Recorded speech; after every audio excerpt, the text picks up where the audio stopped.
hppodcraft.com. In Styria, we, though by no means magnificent people, inhabit a castle, or schloss.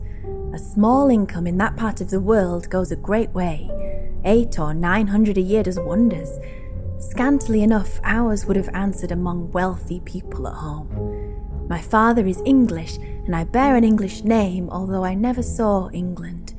But here in this lonely and primitive place, where everything is so marvellously cheap, I really don't see how ever so much more money would at all materially add to our comforts or even luxuries.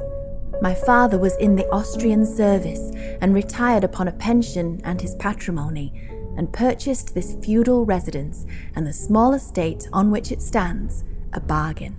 Nothing can be more picturesque or solitary. It stands on a slight eminence in a forest. The road, very old and narrow, passes in front of its drawbridge, never raised in my time, and its moat stocked with perch and sailed over by many swans, and floating on its surface white fleets of water lilies.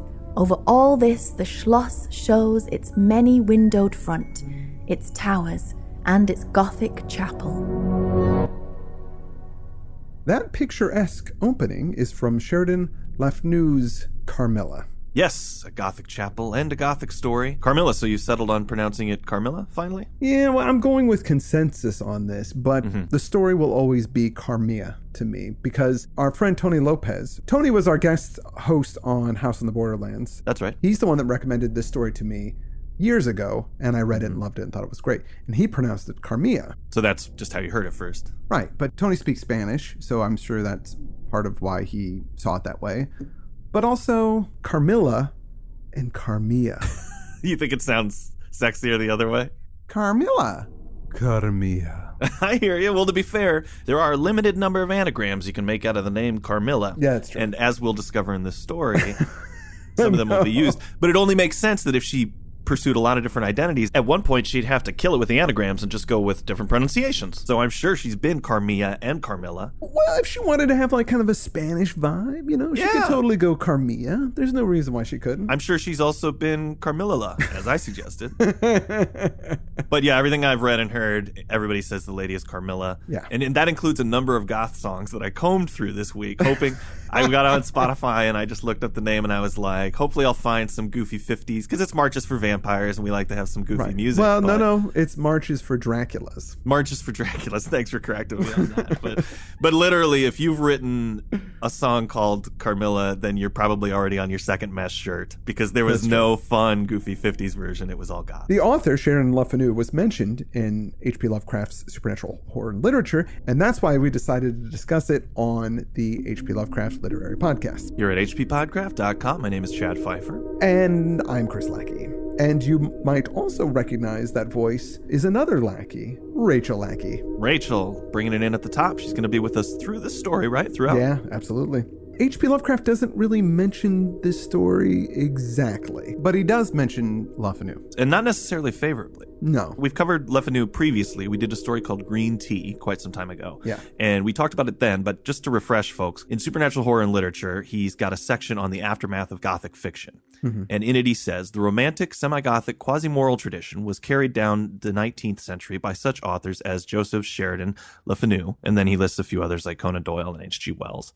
Indeed, we may say that this school still survives, for to it clearly belong such of our contemporary horror tales as specialize in events rather than atmospheric details, address the intellect rather than the impressionistic imagination, cultivate a luminous glamour rather than a malign tensity or psychological verisimilitude, and take a definite stand in sympathy with mankind and its welfare. It has its undeniable strength, and because of its human element, commands a wider audience than does the sheer artistic nightmare. If not quite so potent as the latter, it is because a diluted product can never achieve the intensity of a concentrated essence.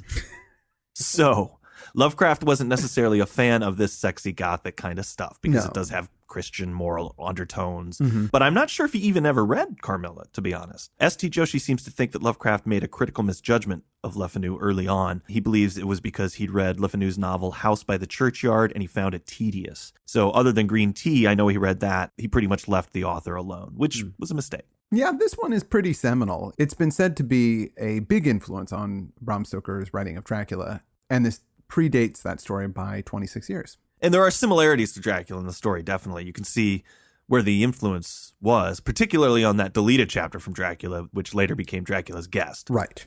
Big similarities there. But the story is pretty unique as well. I do think it has some weird elements, aside from its melodramatic basis, that I think Lovecraft would have appreciated. Yeah. I've really been taking a swim in Lake Carmilla the last couple of days. This is my first reading of it. I finished the book yesterday morning, and then last night I watched The Vampire Lovers, which is the 1970 Hammer Films adaptation of this book. Mm-hmm. I really dug it. The movie is a pretty faithful adaptation, although I definitely recommend reading this book first. It breaks the story structure in the film and makes it linear. Mm-hmm. This book is not linear, that the story is also nested, which is definitely something that's not in the film. Right. Carmilla was first published as a serial in The Dark Blue, which was a London-based literary magazine that was only around from 1871 to 73.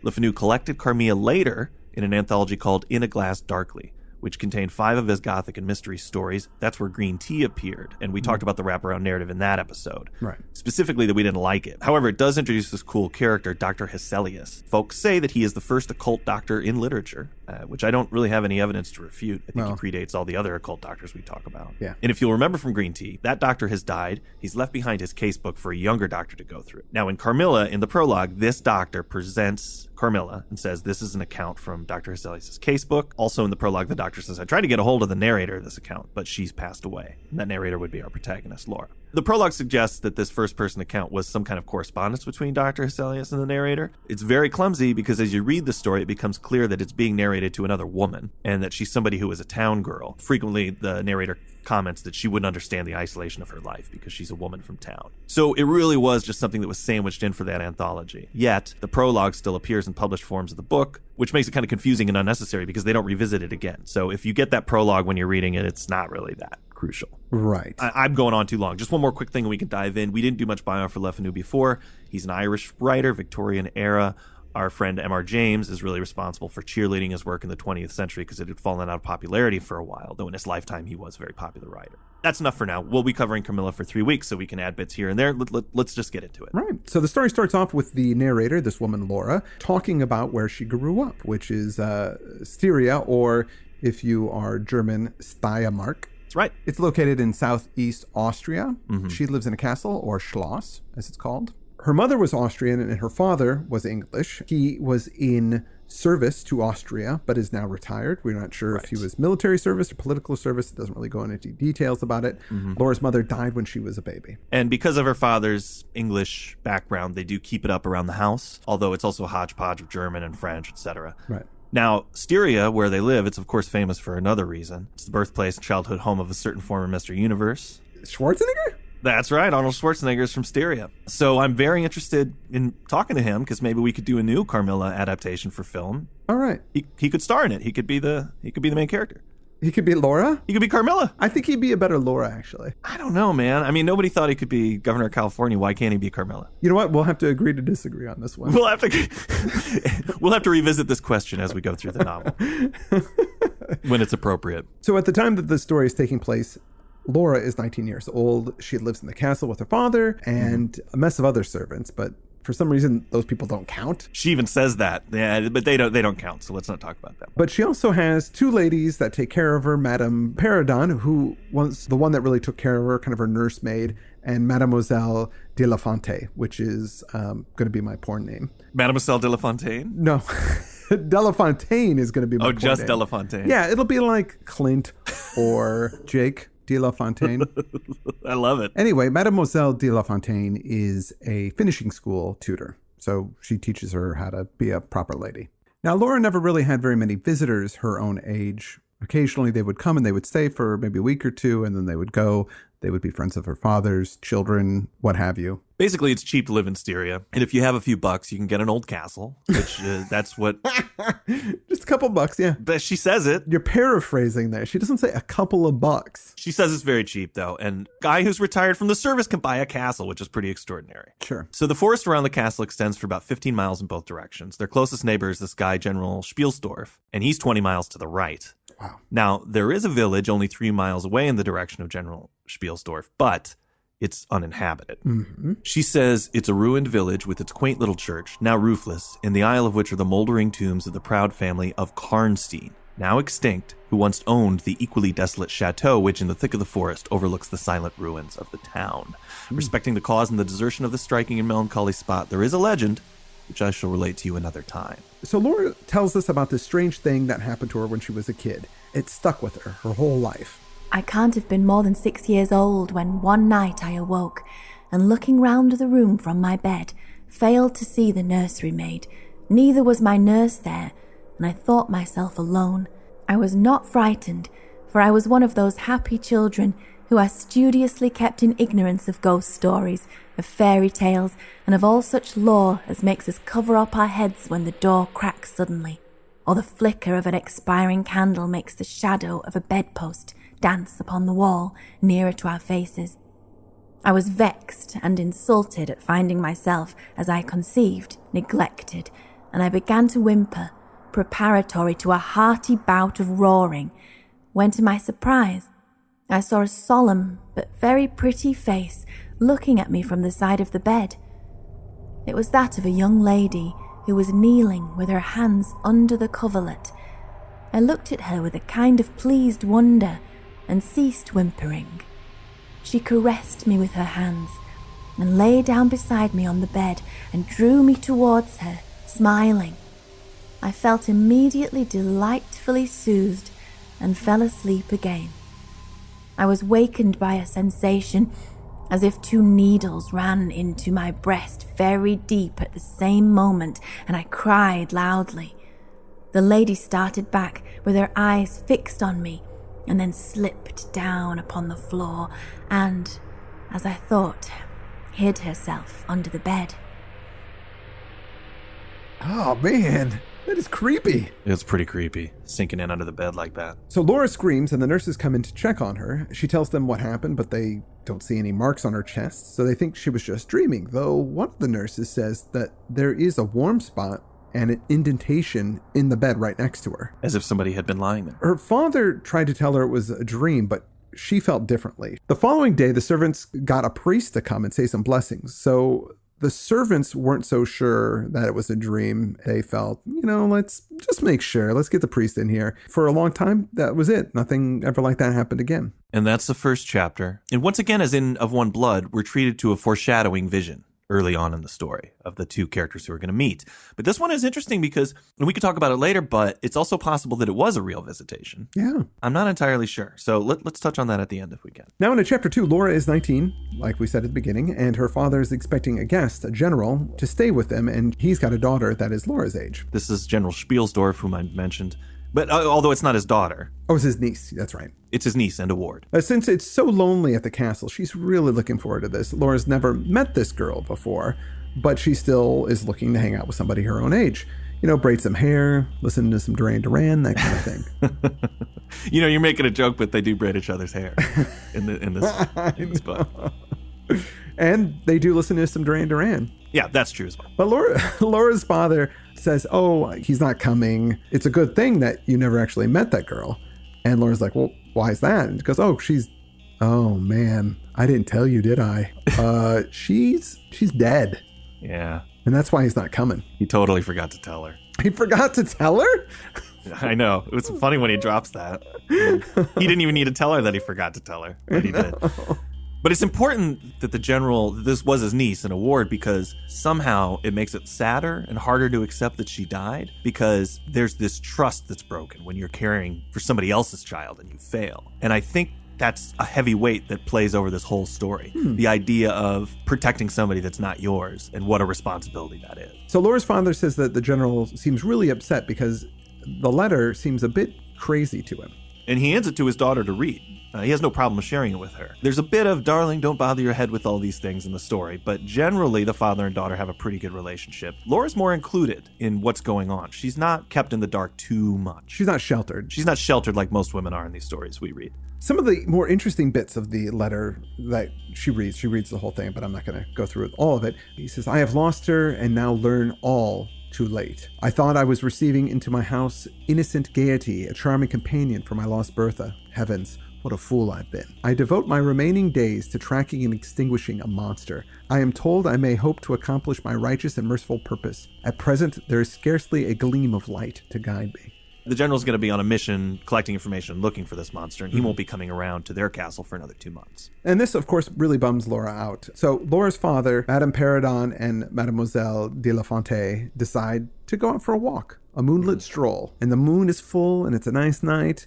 But it's a very melancholy walk, probably because they just got a letter that this girl was dead. And there's this great imagery of mist climbing around the grounds. There's a bridge off to the right under which runs a stream, and the road stretches off in both directions. While they're all out on this walk, waxing poetically, they hear the sound of a carriage in a hurry. They see it moving very quickly, but then it's soon out of control and it falls over in a crash near the drawbridge of the castle. And I know I mentioned this before, but there's this very romantic tradition, and I mean like romance novel tradition, to have the protagonist love interest enter through some kind of accident like this. And, I think we can find it starting in Jane Eyre. Right. When Mr. Rochester arrives on a horse, so he's like this knight, but then he's thrown from it, and Jane has to take care of him. Right. Because he's strong, and then immediately he becomes vulnerable. Back to the Future. Exactly. Well, I had this English lit professor in college that collected romance novels that had this conceit in, Harlequin romances. And he just had stacks and stacks of books. The guy comes in on his Corvette and it crashes and then the woman has to take care of him. I mean, it's something that has been used again and again. And I thought it was interesting that Carmilla enters in much the same way here. So as this accident happens, Laura covers her eyes, but her father runs to the accident. When she finally looks, she sees the carriage is overturned. When Laura goes over there to see what's going on, there is a stunned young lady lying on the ground and a woman dressed all in black, talking very dramatically. She says, but immediately she broke out again into that theatrical way, which is, I believe, natural to some people. She's a drama queen. I love that. The lady is saying that she's got a matter of great importance that she has to attend to, so she must be off. She says, I'm going to have to drop her off at the nearest town and then just leave her there for 3 months because I'm on urgent business and I won't be coming back this way until then. So Laura says to her father, it's like, let her stay with us. Come on. Our castle's huge. We've got room. The lady refuses at first, but Laura's father tells the lady in black about Laura's disappointment and it would be welcome to have a guest. The carriage is back on its wheels and the horses are being set up, and the woman threw on her daughter a glance which I fancied was not quite so affectionate as one might have anticipated from the beginning of the scene. The woman in black takes Laura's father off to the side and has a private chat with him in French. They come back and the woman agrees to let her daughter to stay with them as she travels on. And then she's out of there with her driver and the footman and the carriage. And suddenly there they are. They're left with this unconscious girl who's going to be staying with them for the next 3 months, and gets us into chapter 3. This mystery girl is lying on the ground. Laura can overhear her asking, where her mother is and where she is. Madame Perrodon calms her down and explains the situations and that her mother won't be back for another 3 months. The girl starts crying. Now, Laura can't see her as she's kind of keeping her distance from all the hubbub. When Laura comes to take a closer look, Madame Perrodon tells her to keep back, give the girl some space. Laura's dad sends for a doctor. The stranger rises and is helped into the castle by the servants. Laura waits in the hall as they take the stranger to her room. Then the madam and mademoiselle return, and they are just way into the guest. They're like, she's so pretty and her voice is amazing and she's got the dreamiest eyes and, all that stuff. Mademoiselle asks if they noticed that other lady, and they didn't. And she says, there was another lady who didn't get out of the carriage, and they describe her as a hideous black woman with a sort of colored turban on her head who is gazing all the time from the carriage window, nodding and grinning derisively towards the ladies. Yeah, who's this lady? I don't know, and we're never going to find out.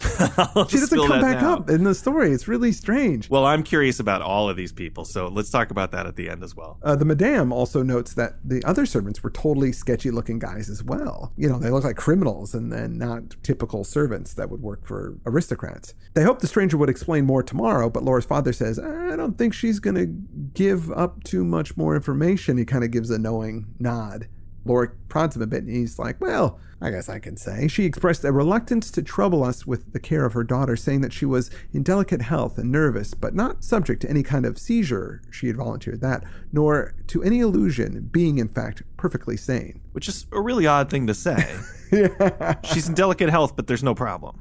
Yeah, no problem, and she's sane. It's like, wait a minute. Nobody was suggesting that she wasn't sane. Why did you bring that up? The woman also said, I'm making a long journey of vital importance, rapid and secret. I shall return for my child in 3 months. but in the meantime, she will be silent as to who we are, whence we come, and whither we are traveling. They're not going to find out anything because this mission is secret, and so the girl can't reveal any details. Very convenient. The father's like, this is all pretty weird, and he honestly says, I hope I'm not an idiot, by doing this. Yeah. The narrator talks to the reader at this point, and this is one of the hints, like I said, that the story's not pointed at a general audience, but it seems to be to one person in particular. It says, you who live in towns can have no idea how great an event the introduction of a new friend is, and such a solitude as surrounded us. Yeah. She's very happy that the girl's there, no matter what weirdnesses are present. So the doctor shows up, he visits with the patient, he returns and says she's had a shock, but she's in pretty good health. Head on up to see her if you'd like, and of course Laura's really excited to do so. And one little cool thing, the bedroom they put Carmilla in, there's a tapestry opposite the bed. Yes. And it represents Cleopatra with the asps to her bosom. Mm-hmm. A little more foreshadowing from the environment. But here's the thing, when Laura gets up there to see Carmilla, she sees her face, and boom, she realizes that the girl she's staring at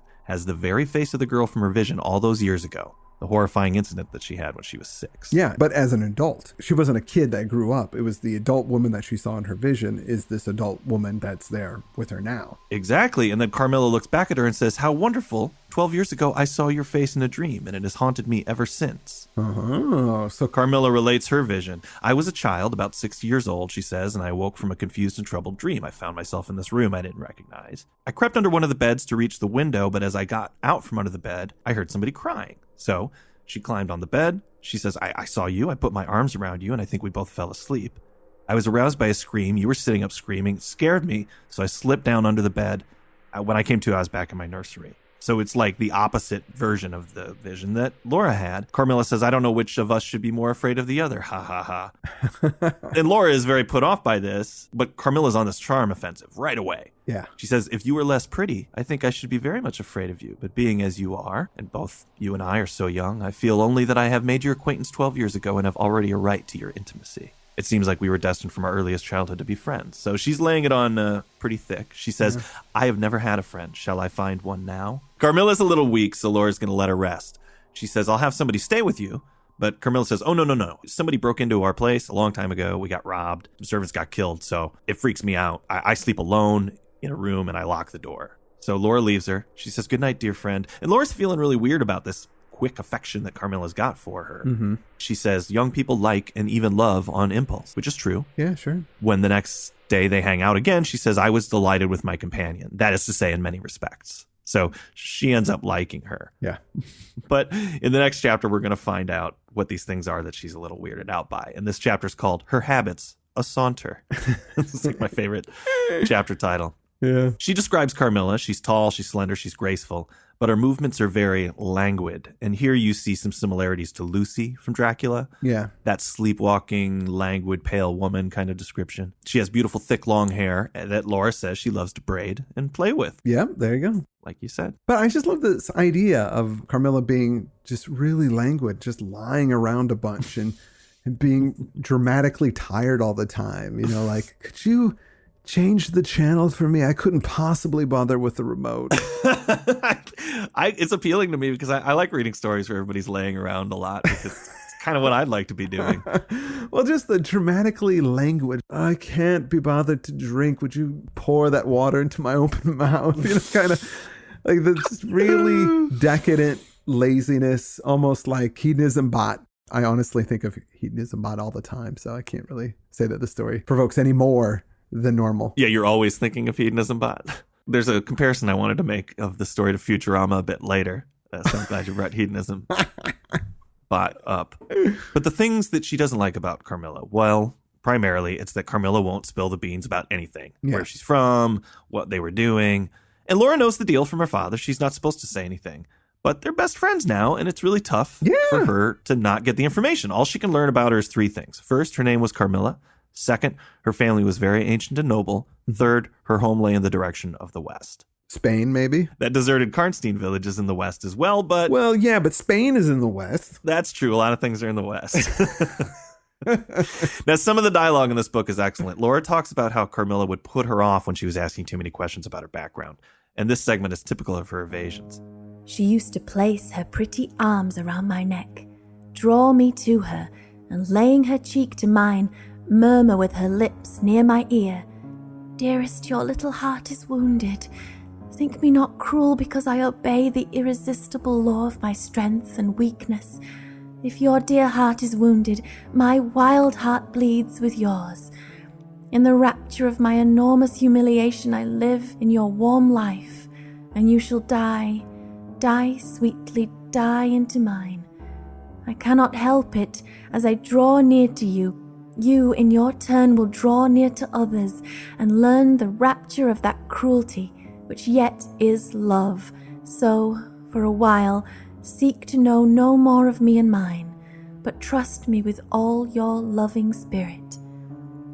And when she had spoken such a rhapsody, she would press me more closely into her trembling embrace, and her lips in soft kisses gently glow upon my cheek. In the rapture of my enormous humiliation, I live in your warm life, and you shall die. Die sweetly, die into mine. I cannot help it. As I draw near to you, you in your turn will draw near to others. And learn the rapture of that cruelty, which is yet love. Huh? I'm sold. All right. You converted me on it, bud. I will say that I read what Carmilla was saying there at least 5 times, and I felt kind of dumb because I had no idea what she was talking about. Yeah. And then I read the narrator's next line, which was, her agitations and her language were unintelligible to me. And like I laughed about it because I was like, thank God. I do think that Carmilla is purposely speaking nonsense a bit because it has an effect. People get confused and they just kind of go along. It's just things like a politician would say, where you're using lots and lots of words to get away with saying nothing. Exactly. And then people go, well, that sounded right, I guess.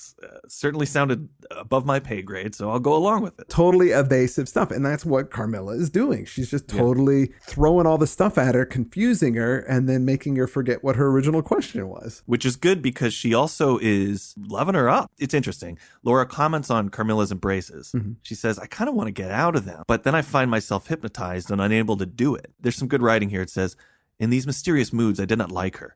I experienced a strange, tumultuous excitement that was pleasurable, ever and anon, mingled with a vague sense of fear and disgust. I had no distinct thoughts about her while such scenes lasted, but I was conscious of a love growing into adoration, and also of abhorrence. I know this is a paradox, but I can make no other attempt to explain the feeling. I mean, you're really getting this direct lesbian relationship here in the book. It's not masked or hidden, or Carmilla is a predator. And Laura is expressing, maybe I'm into this, but I'm not sure if I am into it. Well, that could be the thing, too, is where obviously homosexuality is not something that was necessarily condoned or even legal at the time the story was taking place. So maybe that could be her confusion as well. It's like she's having sexual attraction to her and doesn't know how to deal with that.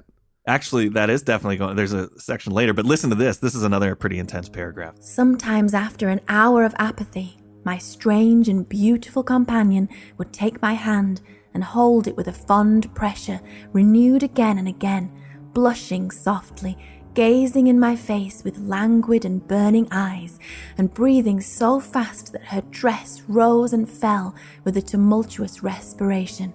It was like the ardor of a lover. It embarrassed me.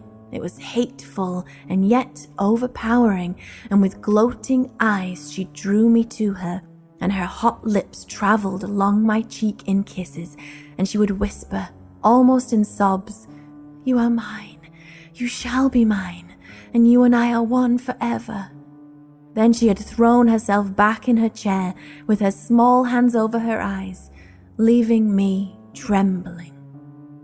The fast breathing is so great. Yeah. Once when I was a teenager, I was sitting next to this girl on a couch, and she turned to me and said, you're breathing really weird. Are you trying to make out with me? And I was. Of course you were. Laura's wondering, so are we related or something? Because what's going on with this connection we feel? Mm-hmm. She even straight up says, I don't know you. But she also says, I don't know myself when you look so and talk so. And then you talking about how she's confused about her own feelings. The protagonist wonders, what if a boyish lover had found his way into the house and sought to prosecute his suit in masquerade? Yeah. So this is actually a boy pretending to be a girl. Yeah. I've read in old books about this kind of thing.